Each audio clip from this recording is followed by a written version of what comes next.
Buongiorno e benvenuti all'appuntamento delle 12:30 con l'informazione su Telefriuli.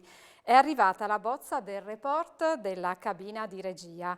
In regione l'RT sale a 0,92. Tutti gli indicatori sono in risalita, anche se la fotografia non immortala l'impennata di contagi dell'ultima settimana. Il rischio per il Friuli Venezia Giulia sale ad alto e pur a fronte di un RT ancora sotto a 1 ci sono le condizioni per un passaggio in arancione. La bozza del report del Ministero della Salute e dell'Istituto Superiore di Sanità segnala una risalita di tutti gli indicatori nella nostra regione. Per quanto il monitoraggio fotografi la situazione di 2 settimane fa, e in questo report il ritardo si percepisce come mai prima, ci sono comunque i segnali dell'aggravamento della situazione. L'indice RT è salito da 0,83 della scorsa settimana a 0,92 dell'attuale. La percentuale dei tamponi positivi sul totale di quelli effettuati è quasi raddoppiata, passando dal 7,6 al 13,1%. Anche i dati sui focolai registrano un peggioramento. Quelli attivi sono aumentati da 707 a 766. Quelli nuovi sono passati da 246 a 369. Per quanto riguarda le ospedalizzazioni, il report della cabina di regia indica che la percentuale di occupazione dei posti letto Covid nelle terapie intensive è salita dal 33 al 35%, quella in area medica dal 28 al 30%. I dati del Ministero della Salute e dell'IS, che saranno ufficializzati domani, segnalano dunque un trend in risalita, ma proprio per il fatto che risalgono a 15 giorni fa, sembrano non immortalare l'impennata di contagi che si è registrata nell'ultima settimana e che ha spinto l'amministrazione regionale ad anticipare misure restrittive per contenere il virus. E infatti nell'ultima settimana i contagi in Friuli Venezia Giulia sono aumentati quasi del 64%, il doppio rispetto alla media italiana. Il giorno dopo l'annuncio da parte del presidente Fedriga della stretta in regione per contrastare l'impennata dei contagi, il monitoraggio della Fondazione Gimbe conferma che la situazione è critica, in particolare nelle province di Udine e Gorizia. È stata firmata ieri sera dal presidente della regione Massimiliano Fedriga l'ordinanza, in vigore fino al 22 marzo, che prevede da sabato mattina il passaggio in arancione delle province di Udine e Gorizia e da lunedì l'attivazione della didattica a distanza per 110.000 studenti del Friuli Venezia Giulia, quelli delle scuole medie, delle superiori e delle università. E i dati dell'ultimo monitoraggio effettuato dalla Fondazione Gimbe confermano la situazione allarmante nelle due province. Non solo, ci dicono che nell'ultima settimana in Friuli Venezia Giulia i nuovi casi sono aumentati del 64%, il doppio rispetto alla media italiana. Nel dettaglio, tra il 24 febbraio e il 2 marzo, nella provincia di Udine i nuovi casi sono aumentati del 78,4%, in quella di Gorizia del 75,3%. A Trieste la variazione è stata del 27,1%, a Pordenone del 29,9%.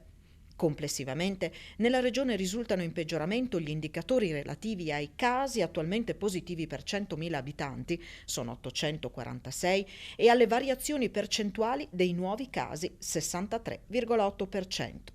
Rimangono sopra la soglia di saturazione i posti letto in terapia intensiva occupati da pazienti Covid, 35%. In Friuli Venezia Giulia, fa sapere la Fondazione Gimbe, la percentuale di popolazione che ha completato il ciclo vaccinale è pari al 3,06%. Il 3,4% degli ultraottantenni ha completato il ciclo vaccinale. A fronte della vertiginosa accelerazione impressa dalle varianti, sottolinea Gimbe, si continua a temporeggiare inutilmente nell'istituire zone rosse locali. Intanto la campagna vaccinale non decolla. La Fondazione sottolinea inoltre come rimangano nei frigoriferi quasi 2 milioni di dosi di vaccino, il 30% di quelle consegnate. Nel nuovo DPCM, denuncia infine Gimbe, nessuna strategia per contenere l'epidemia, eccetto l'ennesima battuta d'arresto per la scuola. E apriamo ora una ricca pagina di cronaca. Un uomo di 63 anni italiano è stato trovato morto questa mattina all'alba davanti al Teatro Nuovo Giovanni da Udine, nel capoluogo friulano. A dare l'allarme sono stati alcuni passanti che hanno visto la salma ai piedi di un muricciolo. Sul posto una volante della Polizia di Stato e l'automedica. Non ci sarebbero responsabilità a carico di terze persone nel decesso. Un autotrasportatore sloveno di 42 anni è stato arrestato dalla Polizia di Stato nel fine settimana. Controllato alla guida di un auto articolato, è stato trovato in possesso di oltre 52 kg di marijuana di ottima qualità. Gli agenti della squadra mobile della Questura di Gorizia hanno notato il veicolo mentre percorreva la strada regionale 351 che da Cervignano conduce verso Gorizia. Il conducente, che stava per rientrare in Slovenia, ha esibito i suoi documenti personali e di viaggio. Alcuni giorni prima aveva caricato in 2 diverse località della Spagna parti meccaniche di gruppi di montaggio gomme e di ricambi per autoveicoli. 2 operatori sono saliti nella cabina di guida e hanno visto 2 grandi borsoni, aperte le cerniere lampo e apparso il contenuto. Dalle buste in nylon trasparente termosaldato con all'interno le tipiche infiorescenze della marijuana. L'autista è stato condotto negli uffici della Questura, la sostanza stupefacente è risultata di ottima qualità. L'autotrasportatore sloveno è stato arrestato e poi condotto alla casa circondariale di Gorizia. La polizia di Pordenone ha indagato 2 fratelli, uno dei quali residente in provincia di Udine, trovati in possesso di contanti prelevati con una carta PostePay rubata a una signora di Porcia. Avevano prelevato 1.200 euro da una carta PostePay sottratta a una signora di Porcia. La polizia di Pordenone indaga 2 fratelli. È accaduto ieri quando nella prima mattinata è giunta alla questura della città sul Noncello una alert alloggiati per la presenza in un albergo di 2 persone, un uomo e una donna, aggravati da numerosi precedenti per reati contro il patrimonio. Così 2 pattuglie della squadra volante sono giunte all'albergo dove hanno rintracciato un 21enne residente in provincia di Udine intento a fare colazione che, alla vista degli agenti, ha cercato di allontanarsi. Il giovane, che ha a proprio carico un divieto di ritorno in provincia di Treviso per furto in abitazione e denunce per ricettazione, utilizzo fraudolento di carte di credito, porto di oggetti atti ad offendere, favoreggiamento ed inosservanza normativa, è stato bloccato insieme alla sorella, una neomaggiorenne originaria di Padova, aggravata da denunce per furto aggravato, possesso e indebito utilizzo di carte di credito e favoreggiamento personale. I 2, accompagnati in questura, non hanno saputo spiegare la loro presenza nel capoluogo del Friuli Occidentale e sono stati trovati in possesso di una forbice potatrice, di una carta PostePay e di 1.340 euro in contanti, oltre a un attrezzo per la rimozione delle placche anti-taccheggio custodite nella loro automobile. La carta è poi risultata appartenere a una signora di Porcia che il giorno prima aveva subito sulla propria autovettura il furto della borsa. Dagli accertamenti è risultato che tra il 2 e il 3 marzo con la carta erano stati effettuati a Pordenone 2 prelievi di 600 euro ciascuno, restituiti insieme alla PostePay alla legittima proprietaria. I 2 giovani sono stati indagati in stato di libertà per utilizzo fraudolento di carta di credito, ricettazione, possesso ingiustificato di arnesi atti allo scasso e sanzionati con una multa di 400 euro ciascuno per la normativa anti-Covid. Il questore della provincia di Pordenone, Marco Dorisio, ha disposto nei loro confronti l'allontanamento dal Friuli Occidentale per 3 anni con foglio di via obbligatorio, intimando loro di recarsi nei rispettivi luoghi di residenza. 2 tentativi di assalto al bancomat della Friuladria Crédit Agricole nel cuore della notte. Il primo è stato messo a segno alle 4 di oggi quando è scattato l'allarme nella filiale di Muzzana.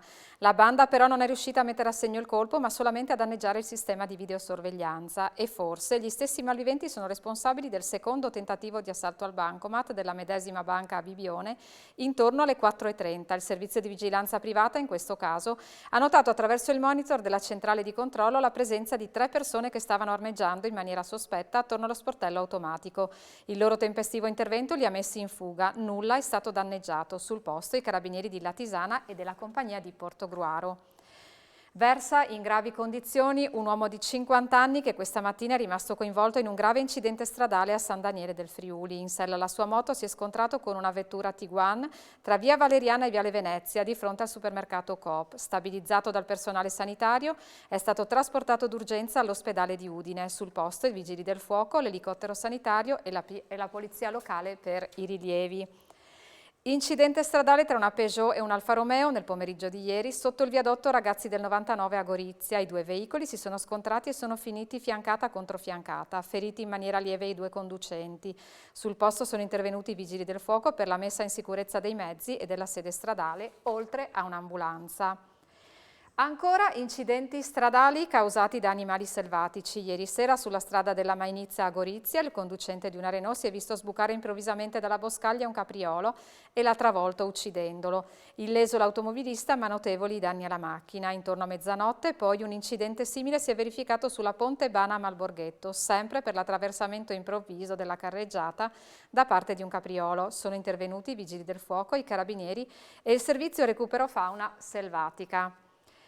Continuano i lavori sulle rampe del nodo di Palmanova. Da domani partirà il cantiere che provvederà alla pavimentazione, lo spostamento dei guardrail e il rifacimento della segnaletica. L'intervento renderà necessaria la chiusura del ramo Udine-Trieste dalle ore 12 di venerdì 5 marzo alle ore 5 di lunedì 8. Pertanto chi arriva dalla A23 Tarvisio-Udine ed è diretto a Trieste potrà uscire a Udine Sud, seguire le frecce gialle sulla viabilità ordinaria e riprendere il percorso autostradale sulla A4 al casello di Palmanova, oppure seguire la direttrice di marcia per Venezia, uscire a San Giorgio di Nogaro, rientrare allo stesso casello e reimettersi in A4 in direzione Trieste. Nessun problema invece per chi proviene da Tarvisio-Udine ed è diretto a Venezia. La Danieli di Butrio si ritaglia un ruolo da protagonista nella lotta al cambiamento climatico, quello di guida verso un'economia decarbonizzata e una produzione sostenibile di acciaio. La leadership della multinazionale nel guidare i fornitori verso uno sviluppo sostenibile è stata ufficialmente riconosciuta da CDP, l'organizzazione globale no profit che spinge aziende e governi a ridurre le proprie emissioni di gas serra e che più in generale si occupa dell'impatto sull'ambiente, fornendo una piattaforma che consente di monitorare le performance nella lotta al cambiamento climatico. Proprio attraverso questa iniziativa 9.600 aziende, che rappresentano più del 50% della capitalizzazione della borsa globale, hanno divulgato nel 2020 i loro dati ambientali e sono state classificate su una scala che va da un minimo di F a un massimo di A. Danieli ha raggiunto il rating A. Le è stata dunque riconosciuta la capacità di saper coinvolgere la propria catena del valore per guidare i fornitori verso uno sviluppo sostenibile. E siamo arrivati allo sport. L'Udinese ha pareggiato ieri al 95esimo a San Siro contro il Milan, un pareggio che lascia l'amaro in bocca, e sentiamo la rabbia di Gotti alla fine. Ci sono i momenti della partita, all'inizio anche per noi è stato un po' un non prenderle, non mi è piaciuta molto la prima mezz'ora di gara perché a fronte di una fase difensiva secondo me fatta molto bene, non siamo stati così bravi nel consolidare il possesso, nello sfruttare alcune delle qualità che abbiamo. Invece poi nel corso della partita questa cosa è stata fatta meglio, mettendo in difficoltà il Milan. Soddisfatto di sicuro dell'atteggiamento. Sulla prestazione ci sarebbero alcuni aspetti su cui fare dei ragionamenti, ma non è questo il momento, insomma bisogna analizzarli in profondità. Ovviamente grande amarezza per come va a finire questa partita, perché al di là del fare gli ultimi 10 minuti in 10 purtroppo prendi gol su un rigore fatto in quel modo e fai fatica a dartene spiegazione, però anche 8 secondi dopo la fine del recupero. Amarezza è poco. Per il momento è tutto, io vi ringrazio per la cortese attenzione e vi auguro un buon pomeriggio.